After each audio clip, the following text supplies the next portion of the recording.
Olá, gurizada! Tudo bem? Então aqui é mais um vídeo do canal Júlia História e hoje a gente vai falar sobre um documentário chamado Falas da Terra, que foi lançado pela Globo. Sim, a Globo. Ali, acho que foi dia 24 de abril de 2021, em comemoração ao Dia dos Povos Indígenas, que é tradicionalmente comemorado no dia 19 de abril. O mote do documentário é trazer uma visão um pouco diferente do que é tradicionalmente ensinado nas escolas, né? Inclusive de forma errada, Dia do Índio, como se fosse algo do passado, algo somente que existisse lá na época do descobrimento do Brasil.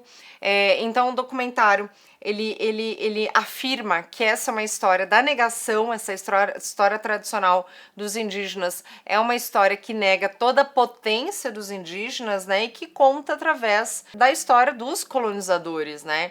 Então o vídeo, inclusive, ele é realizado por produtores indígenas, então é um vídeo que traz aí diferenças epistemológicas, né, e quando a gente fala em epistemologia, significa a forma de construir o conhecimento. Então o vídeo traz uma epistemologia não tradicional, não eurocêntrica, uma epistemologia decolonial, uma epistemologia que vai colocar o próprio povo indígena contando aí a sua história e o quanto isso é diferente do que tradicionalmente as pessoas estão acostumadas a fazer. Né? Não é muito difícil imaginar que num tempo não muito passado, o dia 19 de abril, comemorado erroneamente como Dia do Índio, as crianças aí faziam cocares e acabavam fazendo a dança do índio, enfim, coisas aí bem ultrapassadas e que colocam esses indígenas somente como algo do passado. A ideia central do vídeo é divulgar a pluralidade, a diversidade, inclusive dentro dos próprios povos indígenas, né?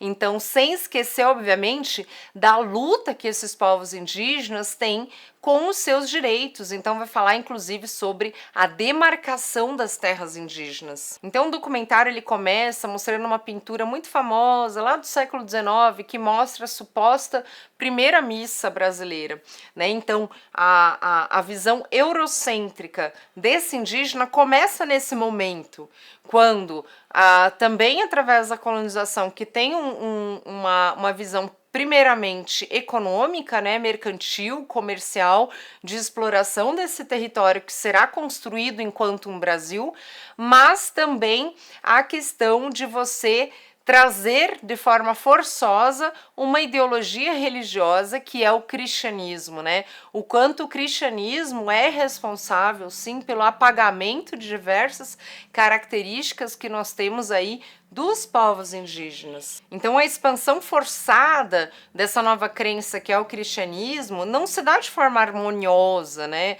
nesse novo território.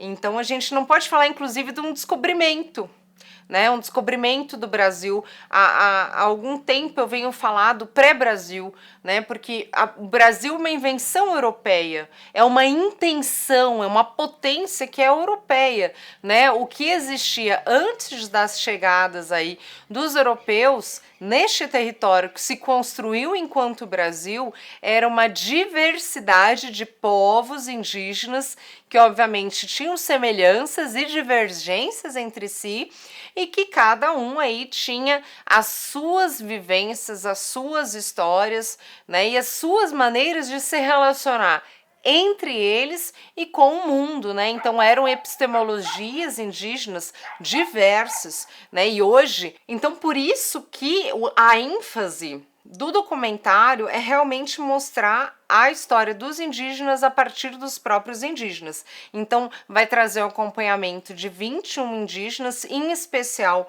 mulheres que vão contar a sua própria trajetória e ao contarem as suas próprias trajetórias, eles acabam contando também as trajetórias aí dos seus povos, das suas famílias ao longo do tempo, né? Então, que tenta ir além do apagamento imposto aí pelas potências europeias de suas vidas, tanto trajetórias individuais quanto coletivas.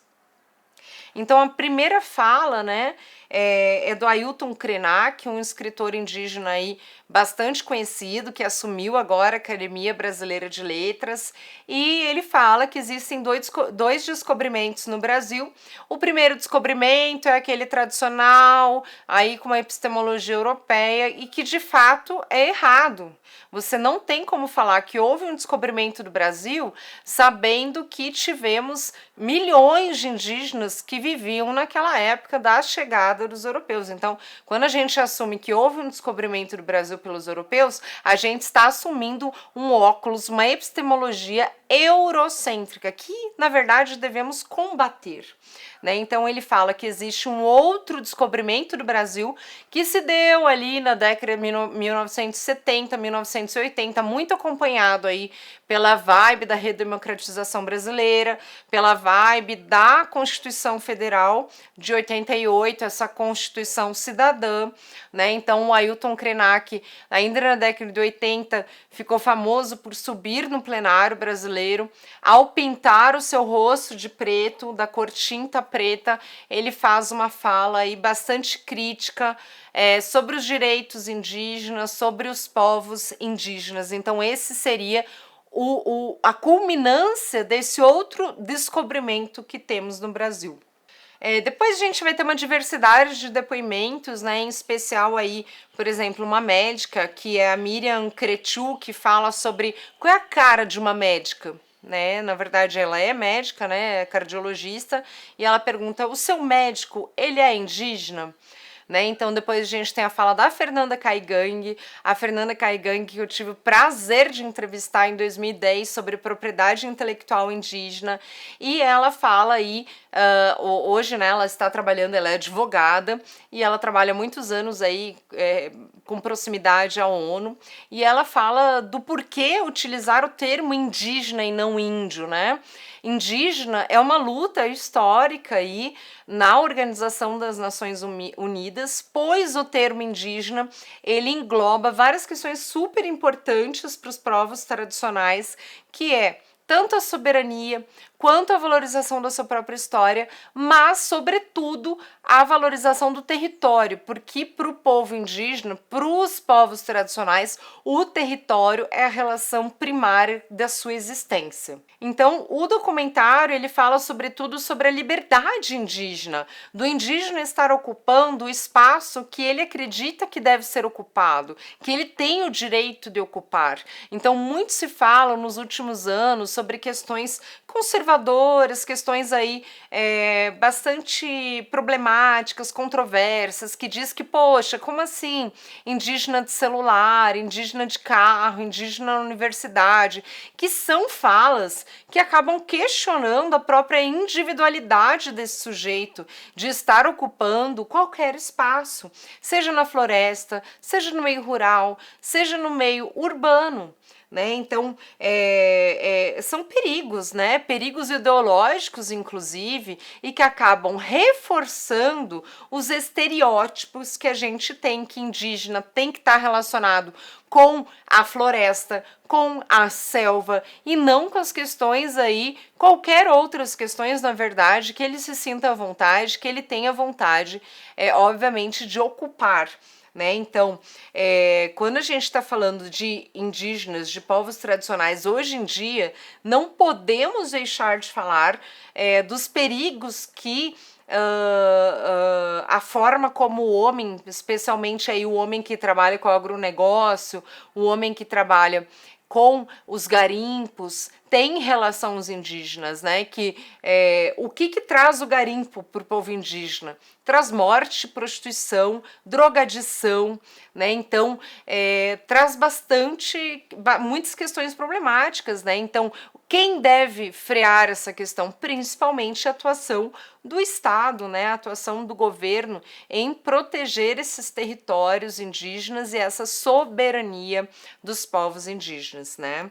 Então, além da gente entender a floresta enquanto um local de cura através das plantas medicinais que são estudadas não só no Brasil, mas também em vários outros locais do mundo, né, onde a gente está falando de uma propriedade intelectual que ela é indígena, né, os indígenas são os primeiros a entenderem esse processo de cura, né, das plantas medicinais. A gente precisa falar, por exemplo, da violência sofrida nos territórios indígenas, né? Aqui em Brasília nós temos um território indígena no metro quadrado mais caro da capital federal, que é o Noroeste, né? O bairro Noroeste, e a gente tem no documentário a fala de um morador, né? Do Santuário Sagrado dos Pajés, que é o nome desse território indígena, né? Que obviamente sofre uma pressão imobiliária,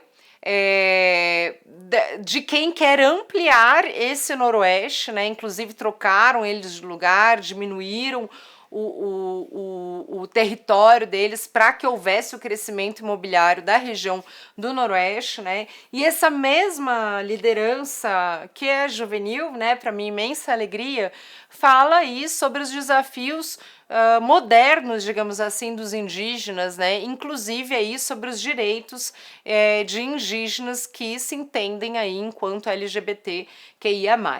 Então, o documentário, a palavra do documentário é entender a soberania dos indígenas, entender que nós precisamos olhar os povos indígenas enquanto povos,